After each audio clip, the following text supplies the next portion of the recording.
ಇವತ್ತು ರೋಡ್ ಸೈಡಲ್ಲಿ ಮಾಡೋವಂಥ ಫ್ರೈಡ್ ರೈಸು ಮನೆಯಲ್ಲೇ ನೀವು ಸಾಸ್ ಇಲ್ಲದೆ ಯಾವ ರೀತಿ ಮಾಡ್ಕೋಬೋದು ಅಂತ ನಾನು ತೋರಿಸ್ಕೊಡ್ತೀನಿ.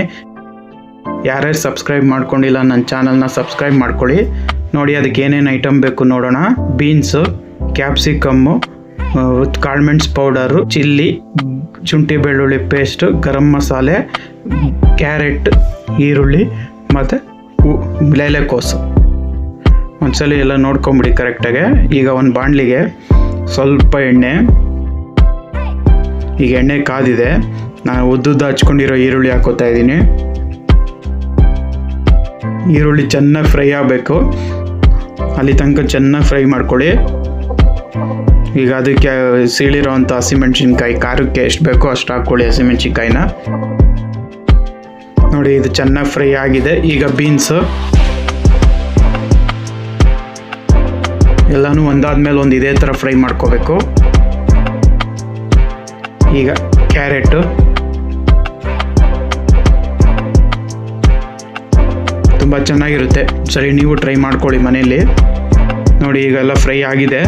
ಈಗ ಕ್ಯಾಪ್ಸಿಕಮ್ಮು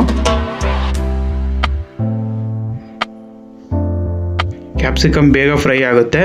ಈಗ ಅದಕ್ಕೆ ಎಲೆಕೋಸು ನಾನು ಉದ್ದುದ್ದ ಹಚ್ಕೊಂಡಿದ್ದೀನಿ. ಈ ಥರ ಹಚ್ಕೊಂಡ್ರೆ ತಿನ್ನೋಕ್ಕೆ ಚೆನ್ನಾಗಿರುತ್ತೆ, ಸಣ್ಣಕ್ಕೆ ಹಚ್ಕೊಳ್ಳೋಕೆ ಹೋಗಬೇಡಿ. ಈಗ ಸ್ವಲ್ಪ ಉಪ್ಪು, ಯಾಕಂದರೆ ತರಕಾರಿ ಬೇಗ ಬೇಯುತ್ತೆ ಅದಕ್ಕೋಸ್ಕರ. ಈಗ ಇದು ಚೆನ್ನಾಗಿ ಫ್ರೈ ಆಗಬೇಕು, ಅಲ್ಲಿ ತನಕ ಚೆನ್ನಾಗಿ ಫ್ರೈ ಮಾಡ್ಕೊಳ್ಳಿ. ಒಂದು 5-6 ನಿಮಿಷ ಫ್ರೈ ಮಾಡ್ಕೊಳ್ಳಿ. ನೋಡಿ ಈಗ ತರಕಾರಿ ಎಲ್ಲ ಚೆನ್ನಾಗಿ ಬೆಂದಿದೆ. ನೋಡಿ ಈ ಥರ ಫುಲ್ಲು 100% ಫ್ರೈ ಮಾಡ್ಕೊಳಕ್ಕೆ ಹೋಗಬೇಡಿ. ಈಗ ಶುಂಠಿ ಬೆಳ್ಳುಳ್ಳಿ ಪೇಸ್ಟು, ಇದು ಹಸಿ ವಾಸನೆ ಹೋಗಬೇಕು, ಅಲ್ಲಿ ತನಕ ಆಯಿಲಲ್ಲಿ ಚೆನ್ನಾಗಿ ಫ್ರೈ ಮಾಡ್ಕೊಳ್ಳಿ. ತುಂಬ 100% ಫ್ರೈ ಮಾಡೋಕ್ಕೆ ಹೋಗಬೇಡಿ.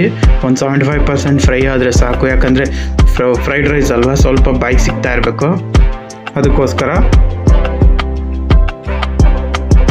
ಈ ಶುಂಠಿ ಬೆಳ್ಳುಳ್ಳಿ ಪೇಸ್ಟೆಲ್ಲ ಚೆನ್ನಾಗಿ ಫ್ರೈ ಆಗಲಿ. ಈಗ ನೋಡಿ ಆಗಿದೆ. ಈಗ ಒಂದು ಅರ್ಧ ಚಮಚ ಅಷ್ಟು ಗರಂ ಮಸಾಲೆ,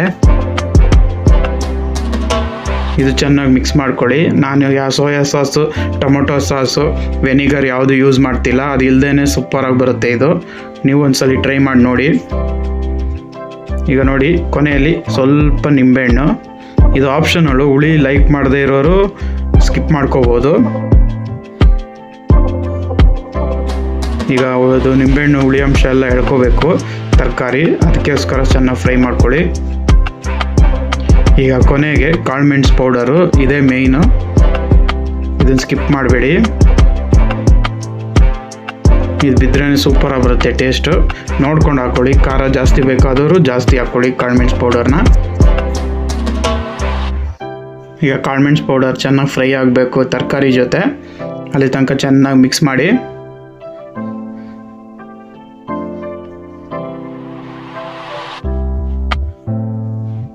ನೋಡಿ ಈಗ ಗೊಜ್ಜು ರೆಡಿಯಾಗಿದೆ. ಈಗ ನೋಡಿ ಗೊಜ್ಜು ರೆಡಿಯಾಗಿದೆ.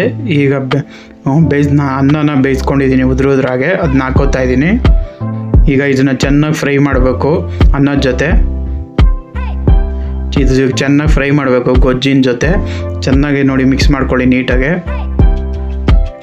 ಅನ್ನನ ಪೂರ್ತಿ ಬೇಯಿಸೋಕೆ ಹೋಗಬೇಡಿ, 75% ಫ್ರೈ ಆಗಬೇಕು. ಆಮೇಲೆ ಇಲ್ಲಿ ಬಿಸಿಲು ಫ್ರೈ ಆಗುತ್ತೆ, ಅದಕ್ಕೋಸ್ಕರ 75% ಮಾತ್ರ ಬೇಯಿಸ್ಕೊಳ್ಳಿ. ನೋಡಿ ಈಗ ಚೆನ್ನಾಗಿ ಮಿಕ್ಸ್ ಆಗಿದೆ. ಕೊನೆಯಲ್ಲಿ ಸ್ವಲ್ಪ ಕೊತ್ತಂಬರಿ ಸೊಪ್ಪು, ತುಂಬ ಚೆನ್ನಾಗಿರುತ್ತೆ. ನೀವು ಸೇಮ್ ರೋಡ್ ಸೈಡಲ್ಲಿ ಸಿಗೋ ಥರನೇ ಇರುತ್ತೆ ಟೇಸ್ಟು. ಈ ಸಾಸ್ ಇಲ್ಲದೆ ನೀವು ಮಾಡ್ಕೋಬೋದು. ನೋಡಿ ಈಗ ರೆಡಿಯಾಗಿದೆ ಫ್ರೈಡ್ ರೈಸು. ನೋಡಿ ರೋಡ್ ಸೈಡಲ್ಲಿ ಸಿಗೋವಂಥ ಫ್ರೈಡ್ ರೈಸು ರೆಡಿಯಾಗಿದೆ. ಯಾವ ಸಾಸು ಯೂಸ್ ಮಾಡಿಲ್ಲ ನಾನು. ತುಂಬ ಚೆನ್ನಾಗಿ ಬರುತ್ತೆ. ನೀವು ಒಂದ್ಸಲಿ ಮನೇಲಿ ಟ್ರೈ ಮಾಡ್ಕೊಳ್ಳಿ. ಹೇಗಿದೆ ಅಂತ ಕಮೆಂಟ್ ಬಾಕ್ಸಲ್ಲಿ ತಿಳಿಸಿ. ಹಾಗೆ ಹೊಸದಾಗಿ ನೋಡ್ತಿರೋರು ನನ್ನ ಚಾನಲ್ನ ಸಬ್ಸ್ಕ್ರೈಬ್ ಮಾಡ್ಕೊಳ್ಳಿ. ಇದೇ ಥರ ಹೊಸ ಅಡುಗೆ ಬರ್ತಾ ಇರುತ್ತೆ. ಹಾಗೆ ಲೈಕು ಶೇರು ಮಾಡಿ. Thank you.